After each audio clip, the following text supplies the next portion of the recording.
So I mentioned earlier the theme of identity, and this is quite important when we look at the primary characters I'm going to be discussing now, because it really plays out quite prominently through Cloud and Sephiroth and their main story arc. So in these two, we see a fascinating pair of characters unfold, and I think the writers made a really great decision to depart from the classic hero-villain archetype and instead craft an antagonist that you can sort of empathize with, and a protagonist who is actually only the facsimile of a hero. He's basically a fraud.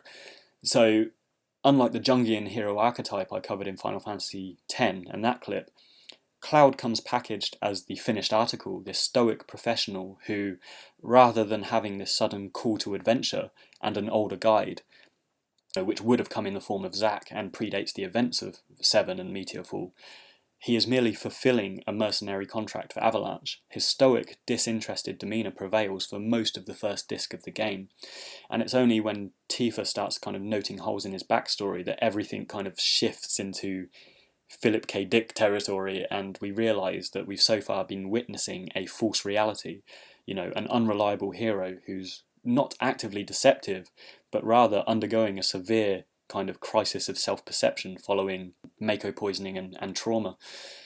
We see numerous iterations of Cloud, from the stoic imposter to the mentally unbalanced to someone who thinks he's a Sephiroth clone kind of begging Hojo for a number.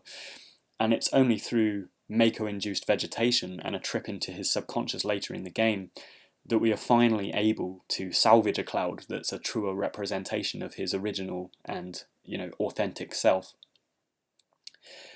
And just a note on the authentic self of Cloud, it took me a while to figure out, but there's actually a voice that recurs in Cloud's head throughout the game, and it's always been popularly regarded as Sephiroth, or Ares, or even Cloud's mum. But I've concluded that while some of the inner monologues are Sephiroth kind of communicating with him, some of the more advisory and warning kind of tones that kind of come in through Cloud's mind are actually the real Cloud, who's kind of stuck inside his mind, and they're informing this imposter of kind of impending danger and things like that. So yeah, I found that quite interesting because it happens right from the beginning of the game when he says, in his own mind, watch out, this is more than just a reactor. And I was just like, who is this? But yeah, so we see the kind of inklings of the real Cloud and this kind of mental trauma, right from the get-go. Through subsequent playthroughs, I also think it's great how Cloud's imposter syndrome as a soldier first class is kind of questioned and alluded to by other tertiary characters. We have a weapons dealer in Midgar, right at the beginning of the game, and he's a weapons dealer by Tifa's bar. And you kind of encounter him and say, I'm Cloud Soldier First Class, and he's like, I've never heard of you. And even when you have your first encounter with President Shinra in the reactor, he kind of shrugs off Cloud and he's like, I literally don't remember who you are. So, that's quite interesting to see, and it is this kind of subtle nod to, things not quite being what they seem. Now, Cloud's self-denial is interesting in that, in many ways, it serves as his primary antagonist and foil rather than Sephiroth. At the beginning of the game, and largely throughout, Sephiroth is merely an illusion. He's this idea. He's a guy in a black cape that is always kind of one step ahead.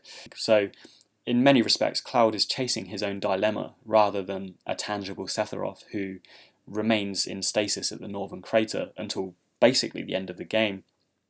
And this is fascinating because, in actual fact, the two primary characters are, for about 70% of this game, existing as fabrications. They're doppelgangers, they're illusions, and they're hangovers from the events of Crisis Core pretty much. So yeah, I think that's kind of really interesting that is in fact the case with Final Fantasy VII. And the fact that the main obstacle to our hero is his own existential dilemma is refreshing, and it's basically one of the things I think sets Final Fantasy VII apart from other installments. It took this profound turn into the introspective aspects of being rather than external events that provoke a call to action for a group of heroes, which up until this point had been the standard fare for an RPG of a Japanese persuasion. Now, Cloud's identity and this adopted persona can be triangulated, I think, by three key figures. First and often overlooked is Tifa. The entire endeavour of Cloud joining Soldier, or trying to join Soldier, was a reaction to his social context during childhood.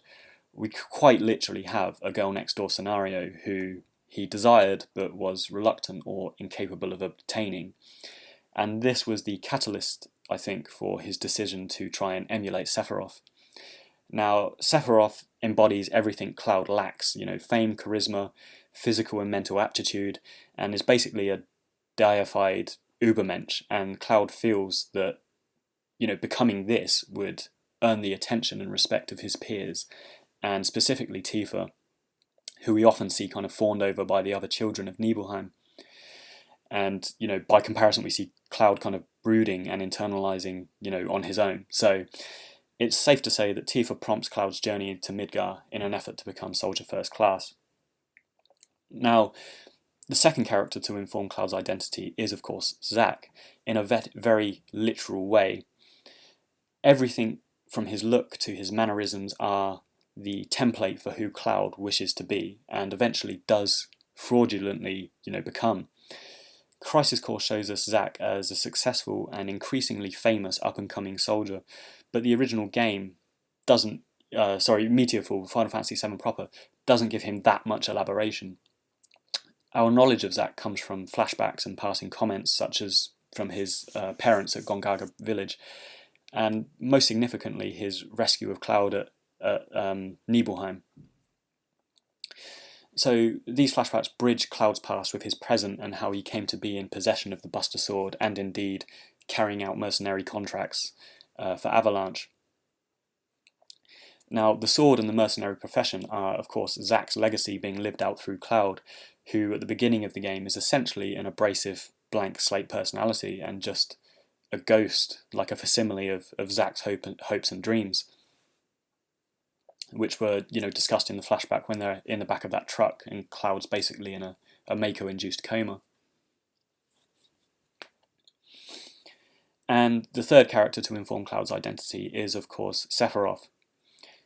As I previously mentioned, Sephiroth is this Ubermensch sort of character, and I'd like to discuss that in depth here, but looking at him first as Cloud's proxy, it's obvious how an almost obsessive desire to become this unattainable alpha male consumes the young Cloud, and it propels him down this path in life that would see him eventually take centre stage as a hero, and indeed kill his aforementioned hero Sephiroth, which honestly is quite a jarring story arc, considering Cloud's weakness and Sephiroth's strength are the defining parts of their personalities and their characters.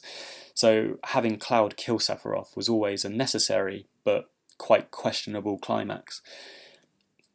Crisis Core did go some way to explain this away by showing Zack damaging Sephiroth enough for Cloud to finish him off, but again, this is sort of a retcon because the Last Order anime shows Zack getting defeated really easily by Sephiroth, so I guess that's just up for interpretation, take it as you will. But regardless, Cloud killing Sephiroth was an important plot point, and it creates this dynamic and duality between them. And though questionable, I think it's also quite a tragic twist for Zack, because this is the turning point and the transition of two core characters, where Zack becomes the hero that never was, and his defeat by Sephiroth and eventual murder results in a delusional Cloud kind of living out his life, and even his romances. And although Final Fantasy VII is hallmarked by the death of Ares, in many ways I think Zack had a more bitter ending in the long run.